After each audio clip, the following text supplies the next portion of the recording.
Salut amis bidouilleurs et bidouilleuses, aujourd'hui nouveau hors-série, et pour ce hors-série on va fondre du verre au micro-ondes. Vraiment, c'est pas une blague, hein, on va vraiment fondre du verre au micro-ondes. Alors, j'ai pris connaissance de cette technique grâce à un adhérent qui était au Fab Lab dans lequel je travaillais et qui a fait une démo il y a quelques années. Et je dois vous avouer que quand j'ai vu ça, j'ai voulu immédiatement en faire moi-même. Bon, vous devinez bien que si on place un bout de verre comme ça dans un micro-ondes, il va pas se passer grand-chose.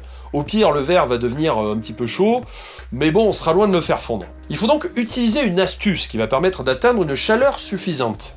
Commençons par un poil de physique. Quand on place un objet noir en plein soleil, il va se mettre à chauffer, plus qu'un objet en blanc. La raison à ça, c'est qu'il absorbe une partie du spectre lumineux visible, alors que le blanc, au contraire, va renvoyer une bonne partie du spectre. Si l'objet reçoit la lumière mais en renvoie qu'une toute petite partie, c'est qu'il en absorbe. Donc, il chauffe. Il reçoit de l'énergie d'un côté, il ne la renvoie pas.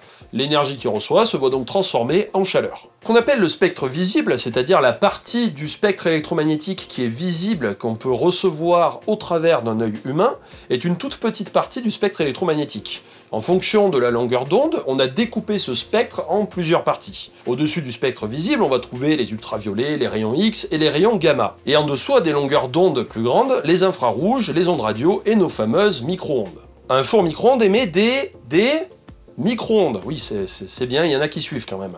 Plus particulièrement des micro-ondes d'une fréquence de 2450 MHz. Parce qu'à cette fréquence, on agite les molécules d'eau dans la bouffe et elle se met à chauffer. Oui, parce que bon, si on agitait des molécules de méthane, par exemple, ça serait quand même moins pratique en cuisine. Le système, hein, le composant, le mécanisme pour créer cette onde est relativement simple, parce que vu qu'on ne vise qu'une fréquence, on peut créer un dispositif sur mesure pour qu'il émette qu'à 2450 MHz. C'est le magnétron, qui est en gros un système de résonance électromagnétique, qui va permettre de passer du 50 Hz de la prise de courant à 2450 MHz. Et il s'avère que des matériaux conducteurs ou semi-conducteurs sont capables d'absorber une onde de 2450 MHz. C'est le cas du graphite. Si on met un matériau conducteur comme du graphite dans le champ électromagnétique variable d'un micro-ondes, il va y avoir ce qu'on appelle des courants induits dans le graphite. On appelle ça aussi des courants de Foucault. Et ce courant induit va faire chauffer le graphite par effet Joule. Plus il y a d'intensité dans un conducteur, donc ici ça peut être du graphite, mais ça peut être aussi du cuivre, de l'alu, etc. Plus il y a d'intensité dans un conducteur, plus il chauffe. C'est pour ça que les prises de la maison sont protégées par des disjoncteurs ou des fusibles à 16 ou 10 ampères, car au-dessus il y a un risque d'échauffement des fils, voire que ça prenne feu, tout ça. Enfin bref, ça ferait désordre. Mais ce que je vous explique, c'est aussi le principe d'une plaque à induction. Le matériau de la casserole dans le champ électromagnétique variable de la plaque va être traversé par un courant induit qui va la faire chauffer. La casserole, hein, pas la plaque. En faisant quelques recherches, j'ai appris que dans le jargon, on appelle ça un suscepteur, un matériau qui va avoir la capacité de chauffer par induction. Pour la plaque à induction, hein, le suscepteur, c'est la casserole. Voilà, c'est aussi simple que ça. Du coup, si on résume, la technique pour fondre du verre est d'utiliser un suscepteur qui, une fois soumis au champ électromagnétique d'un four micro-ondes, va chauffer par induction aux alentours de 800 degrés. Bon allez, j'arrête de tourner autour du pot.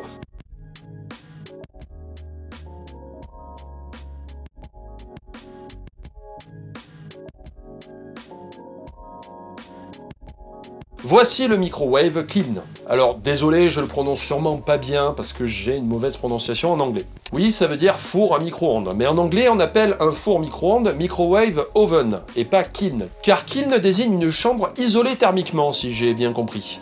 Enfin bref. Le principe est vraiment tout con, hein, une fois qu'on sait le principe d'un suscepteur. C'est un pot isolant en céramique tapissé à l'intérieur d'une couche de graphite. Alors oui, si on veut être rigoureux, c'est pas forcément que du graphite, hein. Il y a des recettes qui sont brevetées, etc. Enfin bref, on va dire que c'est du graphite, quoi, voilà, pour simplifier. Cette fine couche va donc servir de suscepteur et se mettre à chauffer une fois soumis au champ de 2450 MHz du four à micro-ondes. Alors pour ceux qui se demandent pourquoi utiliser un isolant, hein, autour du graphite et pas utiliser directement un pot en graphite qu'on poserait dans le four micro-ondes, eh ben si vous montez à 800 degrés sans protection, je pense que votre four ne va pas trop aimer.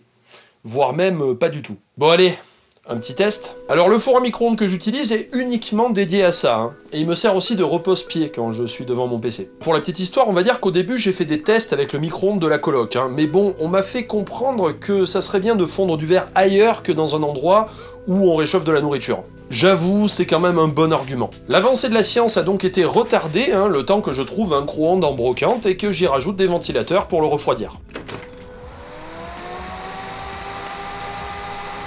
Ouais, ça fait un peu de bruit. Simple précaution supplémentaire qui n'est pas obligatoire, hein. C'est juste que je trouve qu'il chauffe bien le four micro-ondes au bout de 20 minutes à fond, donc j'ai quand même préféré rajouter des ventilateurs. Pour faire ce test, on va utiliser un verre pilé complètement au pif. Pulpe d'olive verte à la tomate. Je pense que ça va être pas mal. Pour ceux qui s'y connaissent vraiment et qui pratiquent vraiment hein, la fonte du verre, le moulage, sa mise en forme, je m'excuse par avance. J'ai dit que j'allais fondre du verre, hein, pas le faire correctement. Et oui, je sais que le verre est fondu, enfin il est vraiment fondu à plus de 1000 degrés et pas à 800 degrés.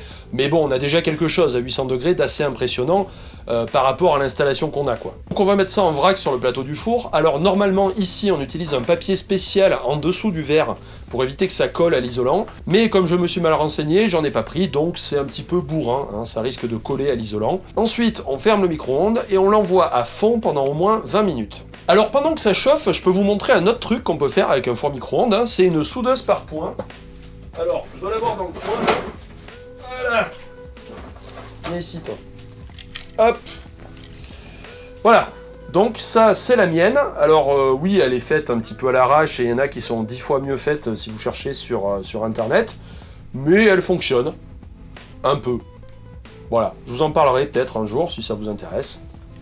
Et donc ça, on peut le fabriquer avec un transformateur de four micro-ondes. Et ça fait un bruit qui donne absolument pas du tout confiance. Mais ça fonctionne et ça risque pas grand chose finalement. Je précise aussi que si vous voulez tenter l'expérience de fondre du verre, prenez des précautions.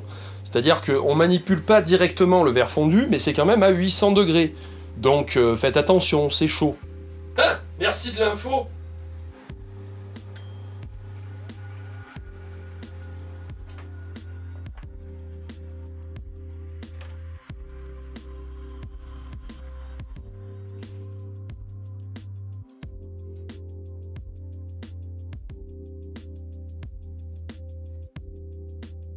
Donc, on peut voir au-dessus du four que ça a bien fonctionné.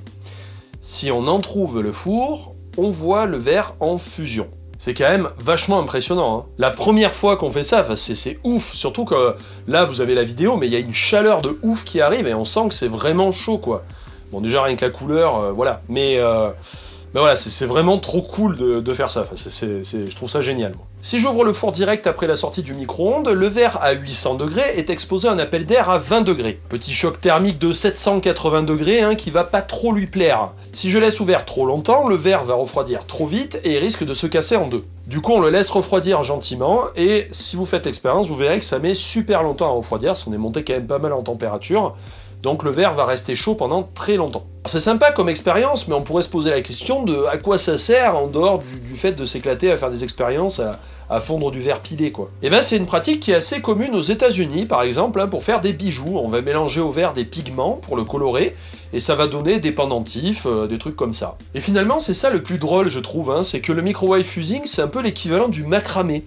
Voilà, c'est pour s'occuper pendant les dimanches pluvieux, quoi. C'est tu fais des bijoux, des machins.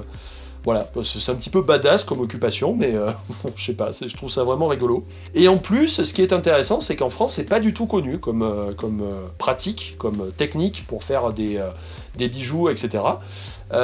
J'ai l'impression que c'est plutôt aux États-Unis qu'on va en avoir, et en France, c'est pas très connu, voilà. Donc c'est encore plus mystérieux quoi, comme truc, quand on découvre ça, on est là, mais on se dit mais what the fuck, on peut faire ça au micro-ondes quoi. Alors une fois refroidi, on obtient ça. Oui, c'est une flaque de verre, mais c'est énorme. Tu fonds du verre au calme chez toi, avec un vieux four micro-ondes. Si vous voulez tenter l'expérience, cherchez tout simplement Microwave Kin ou Microwave Fusing, et vous allez trouver des tonnes de résultats, avec des tonnes de tutos pour faire vos bijoux, etc. etc. Alors ça coûte un four, on va dire, il va coûter entre 40 et 60 €, et pensez à acheter le papier qui va bien avec, hein, ça vous évitera de faire la connerie comme moi et d'arracher un bout d'isolant à chaque fois. Il y a aussi des kits tout faits avec du verre et des pigments, hein, si vous voulez tenter de faire des bijoux, donc il y a des kits tout faits, je crois qu'il y a même des moules aussi, pour pouvoir faire des pendentifs. Donc voilà, si ça vous intéresse, on trouve absolument tout sur internet.